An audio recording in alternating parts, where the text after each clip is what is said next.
What if I told you that much of your daily behavior, from checking your phone to hitting the snooze button, isn't as random as you think? What if these actions are actually the result of invisible consequences that have been shaping your behavior for years? Today, we're diving into operant conditioning, one of psychology's most powerful concepts that explains how consequences control our actions. Whether you realize it or not, you're living proof that this theory works. Let's explore how. Operant conditioning is based on a simple but profound idea. We can increase or decrease a certain behavior by adding a consequence to it. Think about it this way. Every action you take is followed by some kind of result, and that result determines whether you'll do that action again. If touching a hot stove burns your hand, you quickly learn not to touch it. If saying please gets you what you want, you'll probably say it more often. It's cause and effect, but applied to behavior. Let's start with a simple example that might seem a bit odd at first, but it illustrates the concept perfectly. Imagine a dog poops on your carpet. Now, you have choices about how to respond, and each choice will affect whether the dog does it again. You could provide reinforcement, which would make the dog more likely to repeat the behavior. Or you could provide punishment, which would make the dog less likely to do it again. But here's where it gets interesting. Both reinforcement and punishment can be either positive or negative. And no, positive doesn't mean good and negative doesn't mean bad in this context. Positive simply means adding something, and negative means removing something. This gives us four possible ways to influence behavior. Let's break this down with a simple table that shows all four options.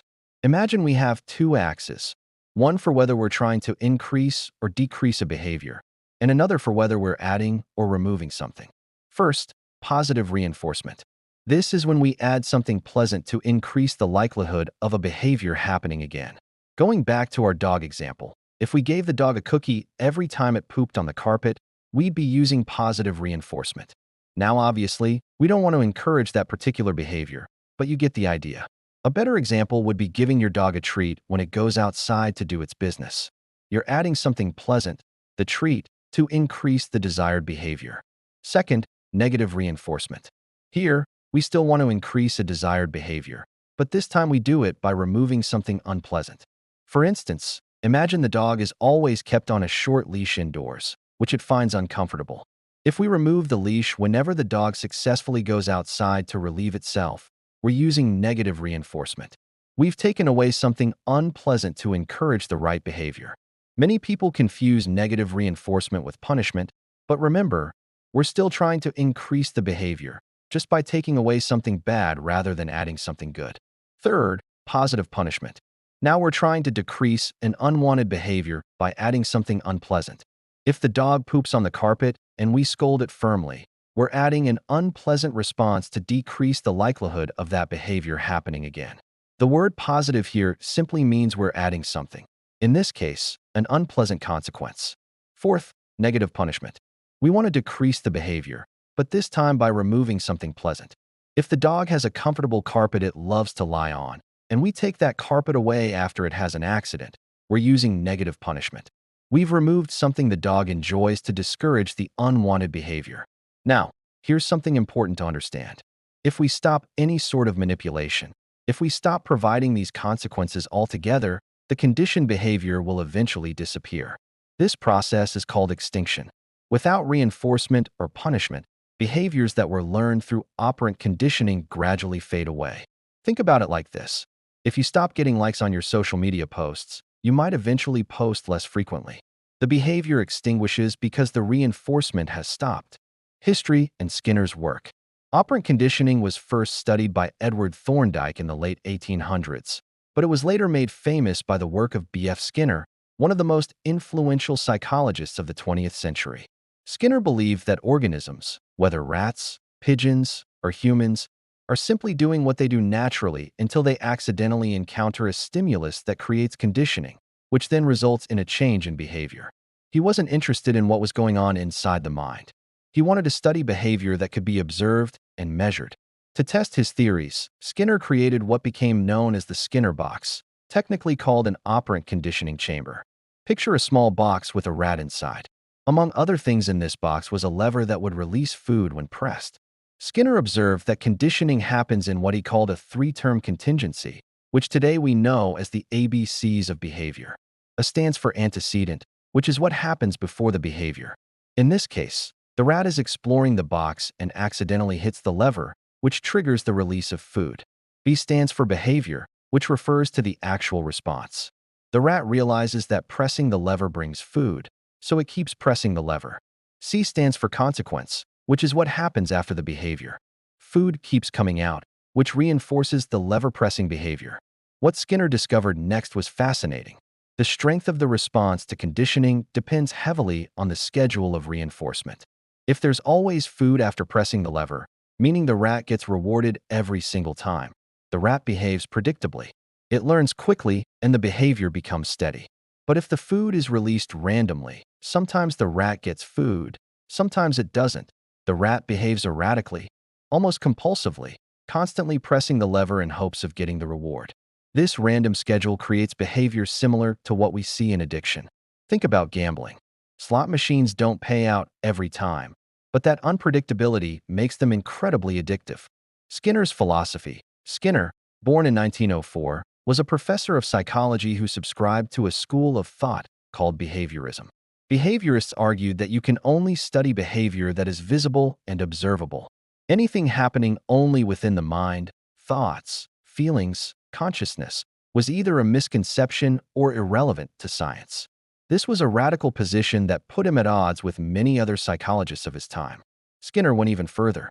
He argued that free will was essentially an illusion. In his view, behavior is either random or a reaction to the environment. We like to think we make conscious choices, but according to Skinner, we're really just responding to a lifetime of conditioning.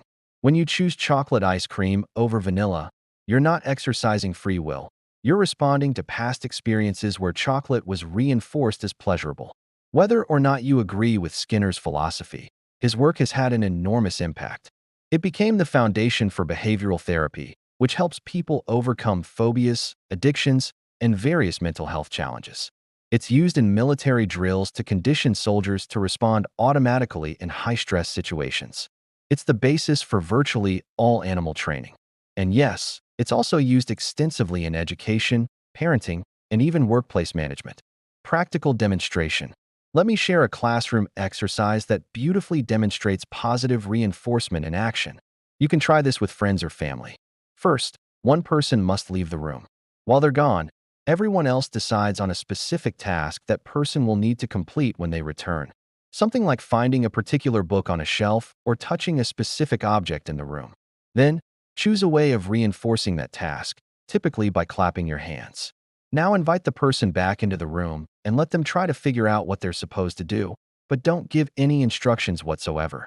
Every time they move in the right direction toward completing the task, clap your hands louder. If they move away from the goal, reduce your applause or stop entirely. What usually happens is remarkable. Within minutes, most people figure out exactly what they're supposed to do, guided only by the pattern of reinforcement. They've been conditioned through operant principles without even realizing it. Once they understand what they were supposed to do, ask them to explain the task. Did they get it right? Most of the time they do, which demonstrates how powerfully consequences shape our behavior, even when we're not consciously aware of the process. Real-world applications understanding operant conditioning helps you see the world differently. You start noticing it everywhere. Why do children throw tantrums in grocery stores? Often because tantrums have been accidentally reinforced by getting what they want. Why do you check your phone compulsively? Because social media apps use variable reinforcement schedules, just like Skinner's rats with random food delivery, to keep you engaged. Why do employees work harder when praised? Positive reinforcement in action. The beauty and the danger of operant conditioning is that it works whether we're aware of it or not. We're constantly conditioning each other, shaping behaviors through the consequences we provide. Parents condition children, teachers condition students, bosses condition employees, and yes, children condition parents too. Operant conditioning reminds us that behavior doesn't exist in a vacuum. Every action has a consequence, and those consequences shape who we become. Whether you're trying to change your own habits, teach a child, train a pet, or understand why you do what you do, operant conditioning provides a powerful framework. The question isn't whether you're being conditioned, it's whether you're aware of what's conditioning you, and whether you're using these principles intentionally to create the changes you want in your life.